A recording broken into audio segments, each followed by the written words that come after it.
We educated you, we made you literate, yet you harbor deep hatred for us Anglos. Tea. We gave you tea. James, you see, you did not educate us. You destroyed our education system. We had our indigenous education system. Okay, James, I'll tell you what. Picture this scene, my friends. All of you, including our friend, Mr. James. Picture this scene. Fire. Fire that lasts for months. Verses in Sanskrit that are being turned to ash. Mathematical equations written in Devanagari or whatever script, turning to ash and returning to the cosmos. What is that? That was the destruction of the Indian education system, first phase, done by the Turks. So that destroyed our records of history, the records of our history, right?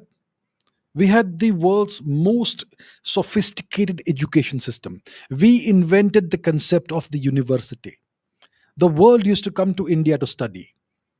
The Chinese, Xuanzang, Fahian, the Greeks, the Babylonians, the Mesopotamians, the Koreans, the Scythians, the people from Suvarnabhumi, from Southeast Asia, everyone used to come to India. Xuanzang walked on foot 16,000 kilometers across treacherous deserts and frozen mountain ranges, risking his life over and over again to reach India and study in India. Okay? We had the world's most advanced, most sophisticated education system. The Arabs acquired their knowledge of astronomy, mathematics, pharmacology, toxicology, science, all of that, algebra, all of that from India, and they credited India for that in their books. Then that knowledge was transmitted to Europe eventually, and the Europeans did not credit India for any of that. And all of the European advancements that eventually happened in science, astronomy, technology, all of that, why did it happen? Because they were standing on the shoulders of giants, our ancestors. Now, when the British came to India, we still had some form of education system that had continued. We had a temple-based education system. Every town, every city, every village had temples, and temples were not just merely places of prayer; they were places of education. That's where kids got educated. You learned your basic mathematics, arithmetic, basic grammar, Sanskrit, all of that stuff. You learned Itihasa, Purana, Mahabharata, Ramayana, all of that. And if you wanted to study further, you could go to a bigger temple, or you could go to a Vishwavidyalaya, university, to study.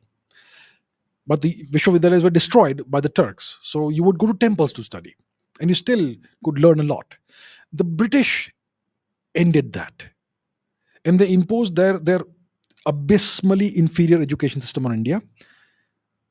The colonial education system, which was designed to prevent Indians from turning out, from producing leaders.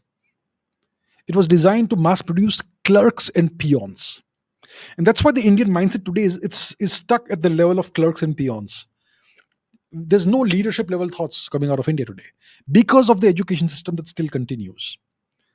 So just because you imposed your inferior language upon us doesn't mean that you made us literate. If you genocide a people, they will harbor some form of hatred towards you.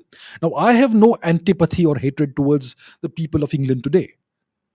But if some of them come to me and tell me that we educated you, well, that's a problem for me. I don't harbor hatred towards the English. I've been to England, no issues. But some of the English, they still have this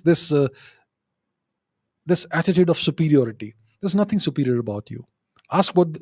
Just read what the Romans wrote about you. Check it out.